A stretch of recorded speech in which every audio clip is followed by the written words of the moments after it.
Shalom, Bapak Ibu, Saudara-saudari sekalian yang terkasih di dalam Tuhan Yesus. Kita bersyukur kita kembali bertemu dalam MDT kali ini. Sebelumnya mari kita berdoa. Bapa di surga, kami akan merenungkan firman-Mu dan kami mau belajar dari firman-Mu. Tolonglah kami agar hari ke hari kami semakin serupa dengan Kristus. Berkati hamba-Mu yang hina ini dalam menyampaikan pesan Tuhan. Di dalam nama Tuhan Yesus kami berdoa dan bersyukur. Amin. Saudara-saudari yang terkasih dalam Tuhan, pernah ada seorang pemuda yang berasal dari keluarga yang cukup terpandang, pemuda yang elok rupanya, pemuda yang berbeda dengan orang-orang sebangsanya pada masa itu. Apakah Bapak Ibu bisa menebak siapa orang ini? Ya, orang ini adalah Saul, seorang pemuda yang dipilih langsung oleh Allah menjadi Raja Israel pada masa itu. Jika kita bisa melihat hidup Saul, dunia publik Saul begitu menjanjikan. Dia orang yang berkarisma, orang yang berwibawa. Dia berbeda dengan orang-orang sebangsanya pada masa itu. Dia orang yang cukup terpandang. Dan Tuhan memilih dia. Hal tersebut bisa kita temukan di dalam 1 Samuel 9 ayat pertama. Dikatakan bahwa ada seorang dari daerah Benyamin, namanya Kis bin Abiel, bin Zeror, bin Bekrofat, bin Afia, seorang suku Benyamin, seorang yang berada.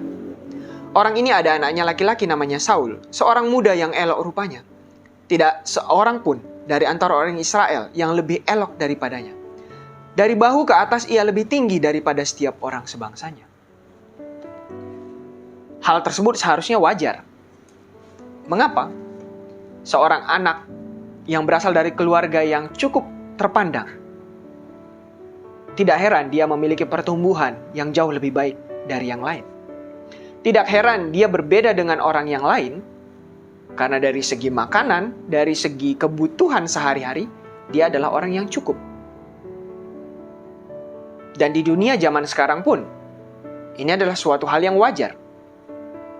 Seorang yang mempunyai kecukupan, bahkan lebih dalam segi keuangan, pasti akan memberikan yang terbaik bagi anaknya agar anak ini dapat bertumbuh dengan baik. Dan kita bisa menemukan ini semuanya di dalam hidup modern saat ini. Kalau orang-orang zaman dulu tidak setinggi rata-rata pada saat ini, anak-anak yang sekarang umur 14 tahun, umur 17 tahun, bahkan lebih dari situ. Badannya sangat baik, tinggi-tinggi, berbeda dengan saya. Bukan saya kurang minum susu, dari segi asupan yang diberikan waktu kecil, itu berbeda dengan yang sekarang. Dan ini adalah sesuatu hal yang wajar. Karena itu pun semuanya adalah berkat Tuhan. Dan jika kita melihat hidup Saul, dia adalah orang yang sangat baik. Orang yang sangat diberkati oleh Tuhan. Mengapa? Karena setelah semua materi yang dia peroleh, yang dia terima dari papa mamanya, dia dipilih langsung oleh Allah menjadi Raja Israel. Akan tetapi, kita bukan sedang berfokus kepada bagian itu. Karena itu adalah hal yang sangat wajar. Dan itu merupakan bagian dari berkat Tuhan atas kehidupannya. Ada satu hal yang akhirnya terlihat tidak seimbang di dalam diri Saul. Ada satu hal yang sangat berbahaya yang ternyata terabaikan di dalam diri Saul, terlepas dari kehidupan publiknya yang begitu baik. Apakah itu? Ya, Saul beyond the process. Dia juga memperoleh instant access. Dengan segala hal yang diperoleh Saul, ternyata banyak proses yang dia tidak lewati. Dia melompati begitu banyak aspek sehingga dia memperoleh akses yang cepat. Dari mana kita tahu akan hal ini? Jika kita melihat saudara-saudara, hidupnya yang sedemikian baik, sedemikian mapan, sedemikian indah, khususnya di hadapan manusia, ada hal-hal yang tidak Saul alami. Dan itu kita peroleh dari bagaimana Saul merespon firman Tuhan. Ketika Saul berhadapan dengan perintah Tuhan, Samuel memberi perintah kepada Saul agar dia menunggu kedatangan Samuel untuk mempersembahkan korban kepada Tuhan ketika orang Israel berhadapan dengan Filistin. Tetapi kita melihat bahwa justru Saul berani melanggar perintah Tuhan. Saul berani mengambil konsekuensi, resiko, yaitu melanggar perintah Tuhan. Seorang raja sangat tidak diperkenan oleh Tuhan memberikan persembahan, karena itu adalah tugas dari imam. Tetapi Saul berani melawan firman Tuhan. Artinya apa yang bisa kita peroleh dari hal ini? Saul bukan seseorang yang sabar. Karakter Saul adalah karakter yang buruk. Sejak masa mudanya, apa yang dia inginkan dia peroleh. Kita bisa katakan demikian. Karena di masa-masa genting seperti itu, justru dia berani melawan apa yang Tuhan katakan. Dia berani melawan nabi Tuhan, berani melawan hakim Tuhan, dan lebih ngeri, dia berani melawan perintah Tuhan. Saul memang mendapatkan hidup yang penuh dengan privilege yang begitu luar biasa. Tapi Saul tidak mengalami proses bersama Tuhan. Karena begitu banyaknya privilege yang dia terima, dia menganggap Tuhan juga boleh diperlakukan sedemikian.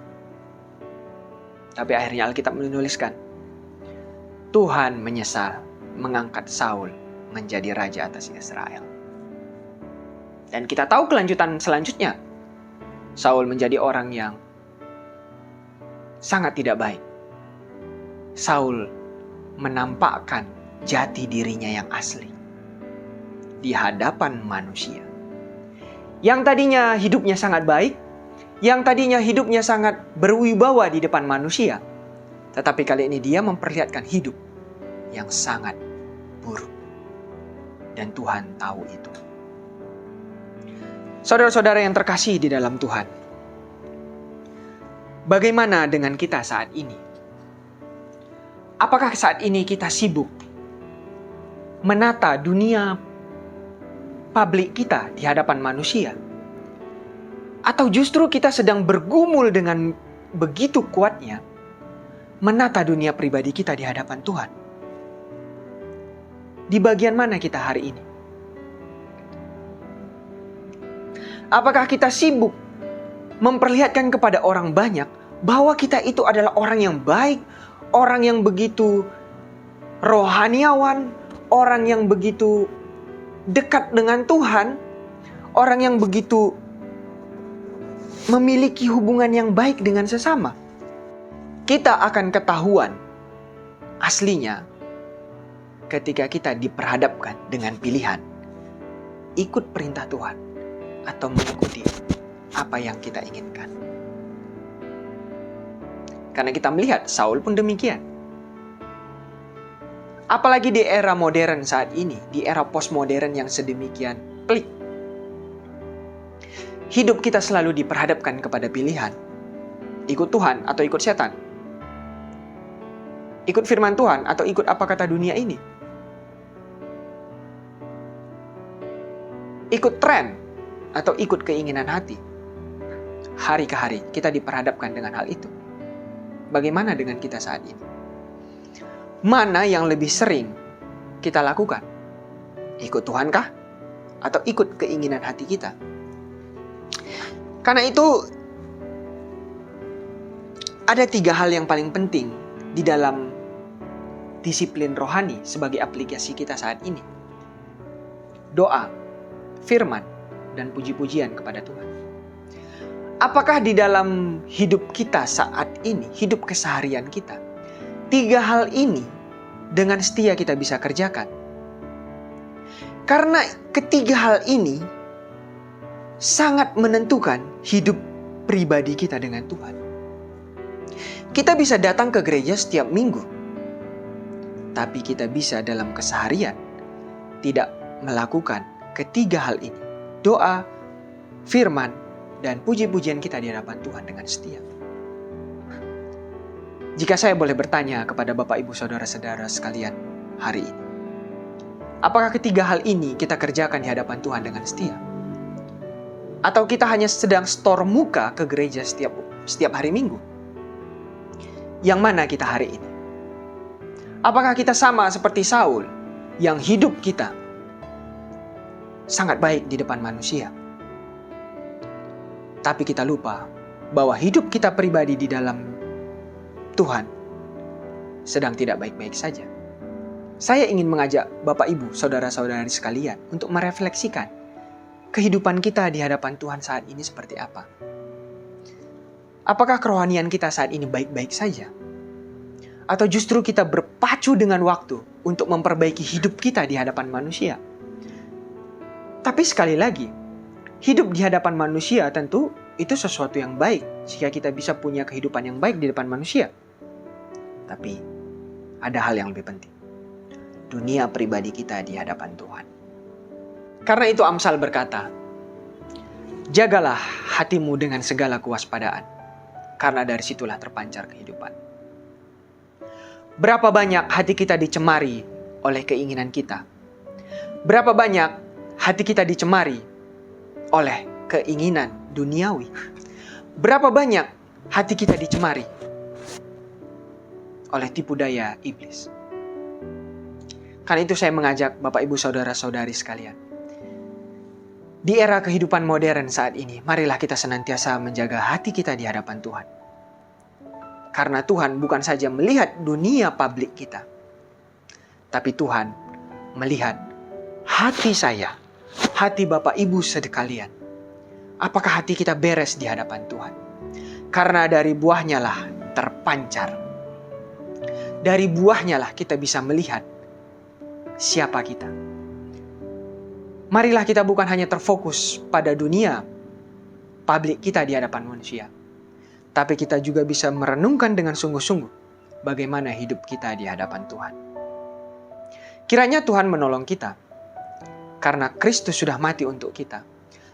Roh Kudus sudah memberikan kemampuan untuk kita menata dunia pribadi kita di hadapan Tuhan. Dengan 3 apa? Ya, doa, firman, dan puji-pujian. Sudahkah kita melakukan ketiga hal ini dengan setia? Jika sudah, puji Tuhan, artinya kita sedang menata terus kehidupan pribadi kita di hadapan Tuhan. Jika tidak, mari kita berbenah diri. Karena Tuhan melihat hati saudara dan saya.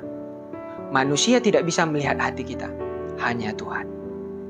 Kiranya hari ke hari, dunia pribadi kita semakin baik di hadapan Tuhan dan di hadapan manusia. Dan kiranya Tuhan menolong kita di dalam anugerah-Nya. Mari kita berdoa. Bapa di surga, ampunilah kami kalau seringkali kami justru sibuk menata dunia publik kami. Kami sibuk menunjukkan bahwa hidup kami di hadapan manusia baik.